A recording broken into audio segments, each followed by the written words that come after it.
This week on Quality Digest Live, what to do when your health insurer acts like a bookie. Plus, a new Airbus plant brings jobs and complaints to Alabama. We'll find out why when we come back.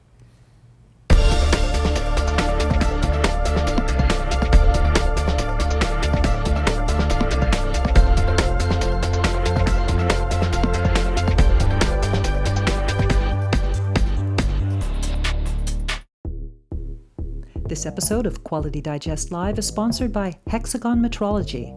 Hexagon carries the widest range of quality brands. With its extensive support network, Hexagon is also your partner. Hexagon Metrology. We are metrology. Welcome back to Quality Digest Live for October 23rd, 2015. QDL is your weekly look at who and what is making the news in the world of quality. I'm Rick Richmond, publisher of Quality Digest. And I'm Quality Digest editor-in-chief, Dirk Ducharme. So if your company uses a lot of contract labor, this story from MIT Sloan Executive Education is for you. According to the MIT Sloan article, Is Your Lean Startup Violating Labor Laws? A surprising number of companies are unwittingly breaking state and federal labor laws. They are doing this by classifying as independent contractors people who are, in the eyes of the law, actually employees. Not contractors, but employees. So Workforce magazine refers to the misclassification of employees as independent contractors as the topic du jour in employment law, writes MIT Sloan. According to the U.S. Labor Department's Wage and Hour Division's formal interpretation of the Federal Fair Labor and Standards Act, misclassification of employees as independent contractors is found in an increasing number of workplaces in the United States, in part reflecting larger restructuring of business organizations. The government advisory concludes, in sum, most workers are employees under the federal law's broad definitions. There are fundamental differences between a contractor and an employee, and startups or small companies, or those companies that for other reasons prefer to use contract labor, need to be aware that state and federal governments are cracking down on organizations that are intentionally, or most likely inadvertently, violating labor laws. So, what is the difference between an employee and a contractor? How do you tell the difference? Well, first, honestly, you should talk to your HR attorney for that one, really. But barring that, if you don't have one, the U.S. Department of Labor actually has a little fact sheet that we have linked out to from the player page down below that kind of describes what the difference is, or kind of some tests, some litmus tests you can do to discern the difference between an employee and a contractor. And here's just a couple of highlights from it. First, the relative investments in facilities and equipment by the worker, the contractor, and the employer. The worker/contractor must have some investment compared to the employer's investment and bear some risk for a loss in order for there to be an indication that he or she is an independent contractor in business for himself or herself. So the idea is that the employee, a regular employee, bears no risk. Right. They don't, other than possibly losing their job, there is no buy-in into the profit or loss of the company. Whereas a contractor, they may not get paid, they may lose equipment. There's a lot of collateral that can be tied up by a contractor in the company. So if they're bearing part of the risk, they would be considered perhaps a contractor and not employee. Employee doesn't bear any risk. Here's another one: the nature and degree of control by the employer. So, who sets pay amounts and work hours, and who determines how the work is performed? Is the worker free to work for others and hire helpers? So think about this. An independent contractor generally works free from control by the employer, or anyone else for that matter, including the employer's clients. They also set their own hours, so on and so forth. So that's just, there's like 5 or 6, no, I think there's like 7 or 8 actually little tests that you can do, and they're really kind of common sense if you think about it. So it's worth reading through the document. Like I said, it's down below. Just like the issue of who can be a salaried employee and who can't, who can be a contractor and who can't, needs to be well understood. Failing to do so, by the way, can land you in a lot of hot water with the IRS, for one, who could impose fines, penalties, and back taxes, and these amounts, of course, could cost your business large sums of money.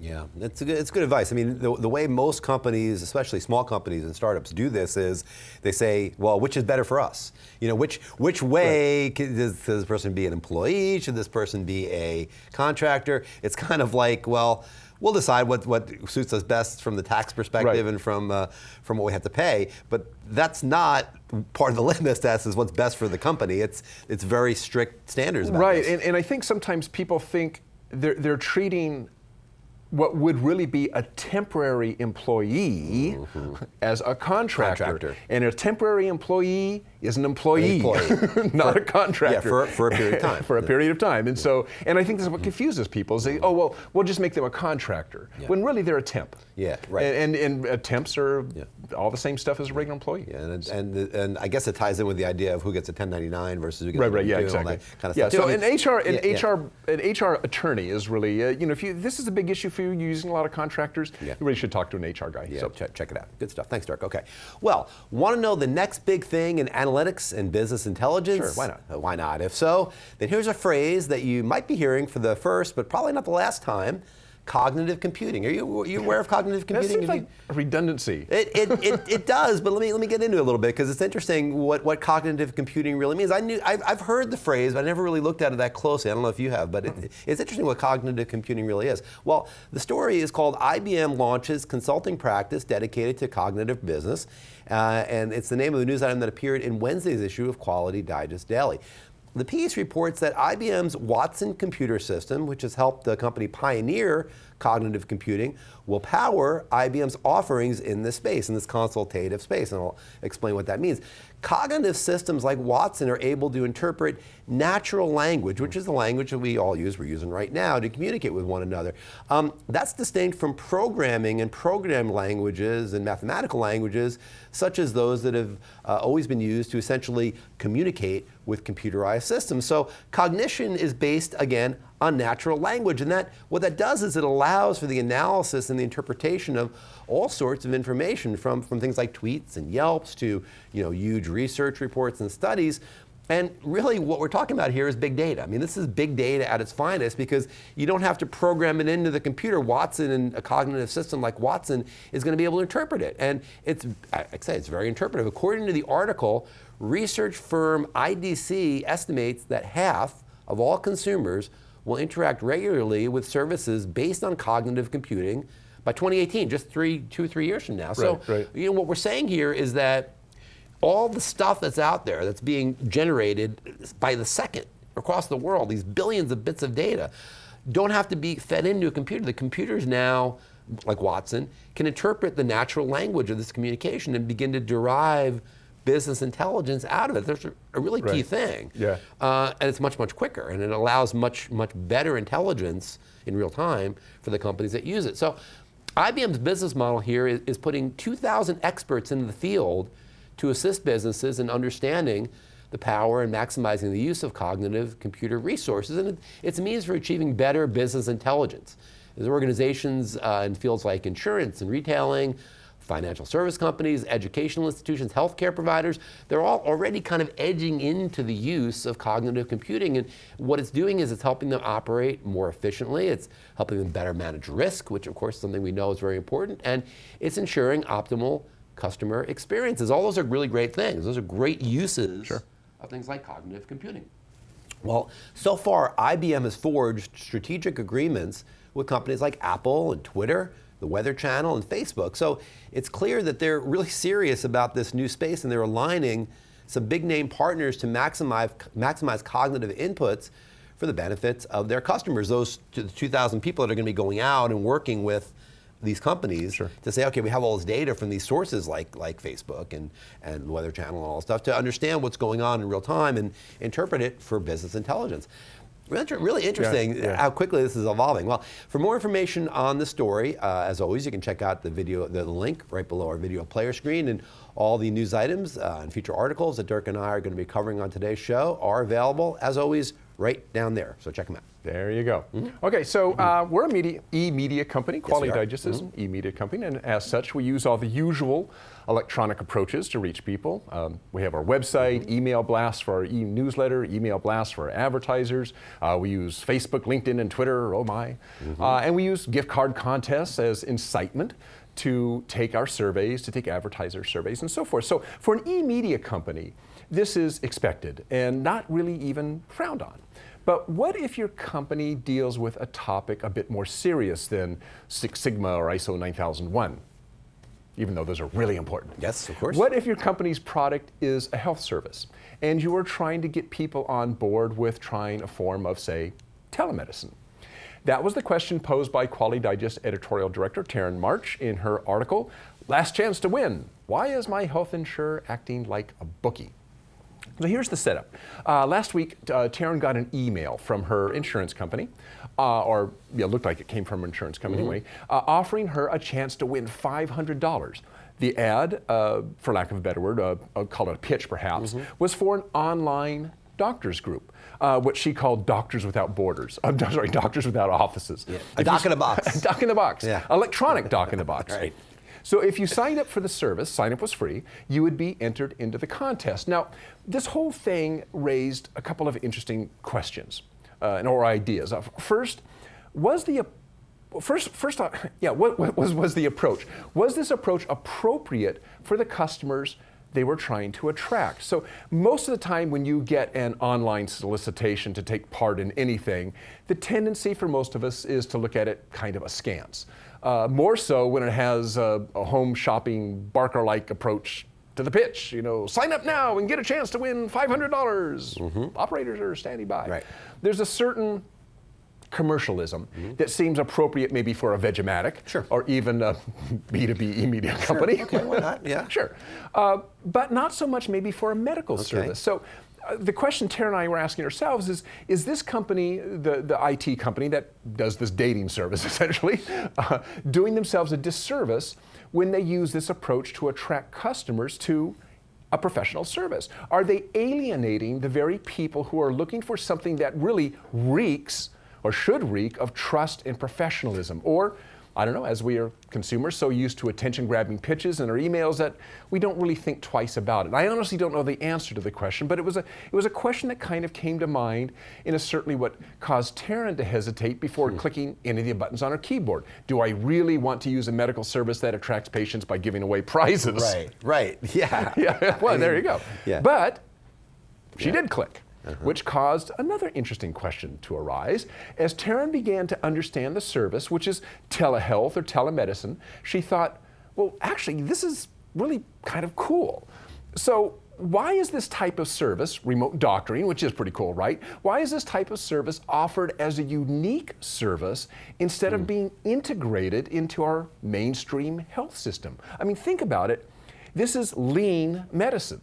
Why pay to drive to the doctor's office, sit in the office, pay a copay, then pay the doctor's fee on top of that, all of which are legitimate fees for sure, when for $50 you can connect to a doctor from home when you want, and for many issues get the same exact advice or feedback, and faster. Think of how many doctor visits don't require physical interaction from the doctor. There's a lot of them. I mean, I thought about it.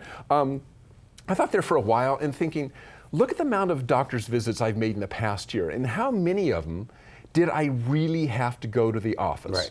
Right. Very, very few. You know, I'm going to get my cholesterol checked. So what do? You go into the doctor's office, you say, doctor, I think I should have my cholesterol checked. And the doctor says, oh, okay, fine, that's a good idea. Takes a little bit of health history. It says, okay, we'll go to the lab and have them draw some blood.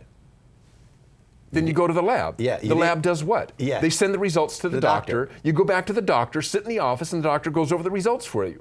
No need at all to ever go to the doctor's office for something like that. And even little things like an eye infection. I mean, because this is by commuting, right? Telecommuting, right? So he sees what's going on. He sees what's going on. Close enough. I mean, and the thing is that if you do need to go in, generally speaking, they're going to say, look, yeah, this is a little bit more serious. Yeah, you should actually go see a physical doctor, right? Yeah. So, I mean, it makes a lot of sense. So, shouldn't this type of remote system be getting more use from mainstream hospitals? In other words, telemedicine is just another tool in their arsenal, and telemedicine becomes not just the domain of tech companies creating a dating service between doctors and patients, but part of the technical health delivery makeup of hospitals and clinics, hospitals and clinics themselves, a leaner way of delivering non-critical medicine from your existing doctor. Now, this is being done to an extent. I ran across several, but in our area, Kaiser Permanente, for example, has partnered with HealthSpot, a telemedicine, telehealth company, to provide telehealth services. But when you do see it like this, it is almost always a hospital partnering with a separate telehealth company, not doing it themselves. So the brick and mortar hospitals do recognize the value of this. They just haven't built it into their own system. They've contracted it out. So if telehealth were to be more broadly embraced by the healthcare community, and I think it is, and there's more acceptance for it, there wouldn't be it shouldn't have to be, it should be a natural extension of the relationship you already have with a doctor or a clinic, and not be something that's introduced to you by a contest. I mean, it's kind of silly in a way, but I mean, it just seems like an odd approach. But I mean, if you're a separate industry, how do you get out to your customers? I mean, well, there's two issues in that. I mean, there's that marketing approach to it, but then there's also the deeper issue, like you said, about the value of telemedicine. And you know, what's going to happen is as remote sensing gets more and more sophisticated, you know, you're going to be able to plug into a remote dock, and that doctor is going to be able to get a lot of physical information from you in real time, just from you maybe putting your palm on something, or your Fitbit, or whatever it is, exactly, right? I mean, you're going to be able to get read, and even the physical nature of even having to be there will go away even more. And so this thing that she's talking about here is going to be more and more legitimate. It's already legitimate. It's already legitimate. It's going to be. It's just not mainstream yet. It's going to be though. It's going to be much more mainstream as we go. But whether the approach of the QVC kind of approach is going to stick around, who knows? I mean, that's another issue. Yes. But how much would you expect? How much would you pay for that one? Good stuff there, Derek. All right, thank you. Thank you, Taryn. Good article there. All right, next article. Airbus lands in Sweet Home, Alabama by Lou Washington, appeared in Wednesday's issue of Quality Digest Daily. You can see it right there. Can't we just enjoy some good news? That's what he's saying. Well, the story begins by relating a piece of that good news, which is that Airbus recently opened a factory in Mobile, Alabama. And reshoring advocates in our audience will certainly say, great, that's awesome, good for them. Lots of high-paying jobs for the U.S. manufacturing community, especially in Alabama. And I think Lou Washington certainly would agree with that perspective. Well, actually, it's funny because he references two articles in his article that took a contrarian approach to that, which was a little surprising. The beef of those two writers in those two articles that he references is that Airbus built in Alabama because it's a place where labor costs are cheap and unions have little, if any, traction. To which I say, paraphrasing Washington himself, duh. I mean, right? I mean, well, that's what multinational corporations like Airbus do. I mean, they flow production to the most efficient places, and they take all factors into account. And in many years in the past, these have gone to Asia and other third world places. But now, as reshoring advocates are saying, well, hey, America has a lot of these availabilities too. I mean, there's a lot of good reasons to keep business or to bring business to America, including some costing perspectives too. Well, in other words, from what Washington's saying here is a lack of unions and a relatively cheaper workforce. They were key factors in Airbus's decision to open their plant in Alabama, but so were other things. I mean, that decision wasn't made in a vacuum. I mean, there's other things that influenced that decision. There was great proximity to suppliers. There was great proximity to customers. There's a workforce in that particular area of America, of this country, which has deep historical roots in manufacturing, especially in high-tech aerospace manufacturing. That part of the country has really had, I mean, Boeing's been there Boeing's been there, as well as NASA has had facilities in Alabama. So, I mean, these people that are in that area have a lot of experience, many people within this industry. Now, you know, folks, this isn't rocket science, right? I mean, well, actually, it's it's true, Jeff. It might be, high-tech aerospace engineering and assembly. But anyway, I digress. I mean, what Washington's point is here is that, and I agree with it, is that in a flat world, multinationals are going to always look out for the best deal. They're going to always look out for their best interests. And the efficient ones, the ones that do it really well, are going to consider many things And cost is going to be one of them, but they're going to consider many things beside cost. And it's incumbent upon nations and regions who want to win these types of jobs and bring this type of business to their home base to court the Airbuses of the world. And those negotiations aren't always, again, based on cost alone. And that was one of Deming's points. And Deming referenced this decades ago, that negotiations shouldn't be won on the costs of cost alone. And that's what we're saying here. It's not just cost. It's not just the fact that there's no labor unions and the employees there work for $1 or $2 less than maybe in the Northeast or the West Coast in the United States. If Alabama wants these types of jobs in their state, and trust me, the people, the businesses and the politicians of Alabama do want these jobs in their state. Well, then they have to make their case and they have to win the business. And when they do, and they're able to win that business, well, we got to celebrate it, right? I mean, we shouldn't bemoan it and say, well, yeah, but, I mean, sure they won the business, but their rates are $1 or $2 less than it would be in different parts of the country, and it's only because there's no labor unions down there or whatever. I mean, those are all true. I mean, you're not going to say that isn't true in many cases, but that's the way it works, I mean, these companies like the Airbuses of the world are going to flow their business to where it makes sense for them to flow their business, and Alabama's a good example of that. Right, and of course, I mean, it worked for Alabama. People would argue, well, it didn't work for the people, let's say, for when Boeing moved from Seattle to the south. It's like, well, yeah, great for those guys down in the south, but look at these people up here in the north. They lost their jobs. I mean, but it happens. I agree. It depends on where you're at. Whether it's a good or bad thing. It does, but I mean, but reshoring advocates are saying, well, we need to keep these jobs in America. We don't need to keep it in a particular section of America. We need to keep them in America, and you can even argue that that's not really necessarily the truth. I mean, it's a flat world. It's a flat world economy, so the job should go to wherever it's most efficient. But there's a lot of things that make those manufacturing jobs really work in America as opposed to maybe in Asia. And cost is only one factor among many. And like I say, Alabama's got a lot going for it that I think makes that a lot of sense for Airbus. All right. Well, ISO 9001:2015. It's been released, as you know. So the rumor is. That's last month.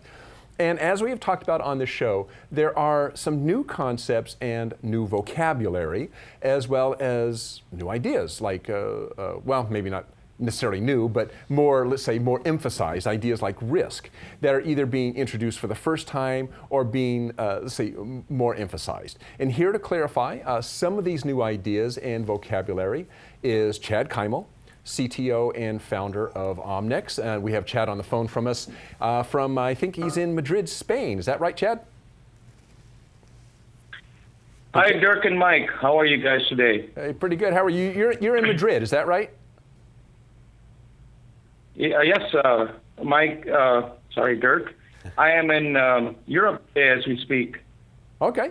Well, we'll keep you on the line here just for a few minutes. We had a few questions. So it's kind of some clarification that we'd like now that the ISO 9001:2015 standard's out. And first of all, there's a couple ideas here that I think have confused a few people, or they want some more understanding of it.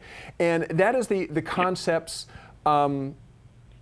which are what the standard means by context. It uses the term business context, and also interested parties. And so can you just kind of really briefly describe to us what the standard means by context and interested parties? Excellent questions. And I think many people are, searching and trying to understand these. So when you look at the context of the organization, I mean, the standard itself helps us out by saying, think of it as the business environment. So what ISO 9000 says is that we look at our business environment and we identify internal and external issues that affect our approach, our organization's approach to developing and achieving its objectives. So really, you're identifying internal and external issues to identify your objectives. So it's a word that's been bandied around for the last 4 or 5 years in business circles. And I tell you, the real important part of this, how it's going to get audited and how it's going to get implemented is, in business, as is used in business today, they've been, what the management gurus have been trying to say is that the context of a plant in Alabama needs to be different from the context in Michigan are very different from the plant or the organization's environment that's in India or China. So, it's going to be interesting, what companies do and then how it's going to get audited. So that's context. Interested party expectations or interested party is always, it's tied to the what they call requirements, and a requirement is a need or expectation. So what we're trying to do is not just interested party cannot just be anybody. It's persons or organizations that can affect or be affected. Standard says by our decisions or activities, but we can really think people who can affect our company's future. Who can affect, people like our owners, the stock owners. Could be suppliers. It could be, of course, our workers. And how you rate those interested party expectations is by how much they can affect us, our future. So that's a short answer, Dirk, to context and interested party expectations. It's more interesting when we think about, really how it affects a management system. Please go ahead. So, Chad, this is Mike, and I had a question for you. And you were just talking about context of the organization and interested parties. So why is understanding those two things important when it affects, say, risk management, which, we know is a key element to the new standard? I really like this new ISO 9001 2015. And one of the reasons is really it clarifies a lot of things. And with the high-level structure, the idea of a management system has to be the same across the board, whether it's EMS, QMS, OSHAS. And so it's the whole idea is the interacting elements of a management system, that is defined as the interacting elements of an organization to establish policies and objectives. And then it's very, very key to understand and processes to achieve these objectives. And I love that because, in the end of the day, processes help us meet objectives. So I'll dive into that much deeper in our webinar. I think it's sometime next week. Is it Wednesday next week, Mike? Thursday. It's on Thursday. Yep. Thursday. Yep. You're currently. Thursday. Oh, so sorry. You're currently, you were currently at the AIQG aerospace meeting in Madrid, which is interesting that you're at an aerospace meeting because we get a lot of questions, both via email and also on our webinars. And very often people will mention that they have some other QMS, for instance, AS9100, which is the aerospace QMS, and they want to know if they are going to have to start from scratch when AS9100 2016 comes out. So how does AS9100 currently address risk, and is it going to change to match the idea of risk embraced by ISO 9001 2015, or do we even know yet? Yeah, AS9100 is fairly well developed, and there have been a series of meetings, of course, in Madrid, and what they call the a coordination draft it's done, and it's going to get balloted. But let me just say this. Continue on with the idea of risk, and we'll talk about AS9100 and risk. So the 4.1 are the context, those internal and external issues that affect our organization, and the interested party expectations. Then the idea is it drives our planning. They don't say business planning, but they just say planning because we're talking about the quality management system. And it says it influences our planning of a management system to achieve results. So you can say that the results are objectives. All right. So this whole idea is, the influence of our policies, our interested party expectations, and our context, internal, external issues driving our objectives. So that idea, Mike, is very new to AS9100. So AS9100, of course, had risk in it, but it was tied to the product realization. And that idea of risk is still there. And because the section is called operations, let me just go to that section here, 8 in operations. So in the coordination draft, it's under operational planning and control. So you can see 2 places here. So you'll see it under operational planning and control. And then you'll also see a whole new section for risk. Hang on 1 second. And 8.1.1, operation risk and management. So that's the continuation of the AS 9100 Rev C idea of risk. This idea of business, I don't want to call it business, let's call it quality management systems risk, is new. And so AS 9100 implementers have to keep that in mind. I'm going to be spending a lot more time just talking about AS 9100 in one of our future webinars at Omnex, but maybe this will suffice for now. Okay, appreciate that. Oh, excuse me, Chad. So I just want to let you kind of mentioned it a few seconds ago. If you want to learn more about implementing context, interested party expectations, and planning for ISO 9001 2015, ISO 14001 2015, and ISO 45001, which is going to be kind of the replacement for the OHSAS 18001. You can check out our webinar on Thursday, October 29th at 2 p.m. Eastern, 11 a.m. Pacific. That's going to be with myself and Chad. So, yeah, Chad. I'm going to be sharing it with examples, and I think that's the best way to understand what it is. And I'm going to treat it holistically. That's what we at Omnex like to always emphasize. Don't compartmentalize quality, environmental, health, and system. Think about risk and think about setting, results holistically, and then, implementation is much easier, and it lines up with how top management thinks about things. And so I'm looking forward to the webinar. Okay, well, Chad Kymal, CTO of Omnex, thanks for joining us, and we will see you. We'll see you next Thursday at the webinar. Excellent. So long. Thanks, Chad. Thank you, gentlemen. Goodbye. See ya. Yeah, going to be a good one. And as we always say, look out for your inboxes. We'll be sending you guys some reminders about that. A lot of you have signed up already. But look out for some final reminders next week to join that webinar. Well, that's our show. But before we close, we'd like to offer thanks to today's sponsor. Hexagon Metrology is committed to helping you control your processes, enhance the quality of your products, and increase efficiencies. They empower you to stay one step ahead of a changing world with their wide range of product offerings, nearly 200 years of expertise, and an extensive support network. Hexagon Metrology, where quality comes together.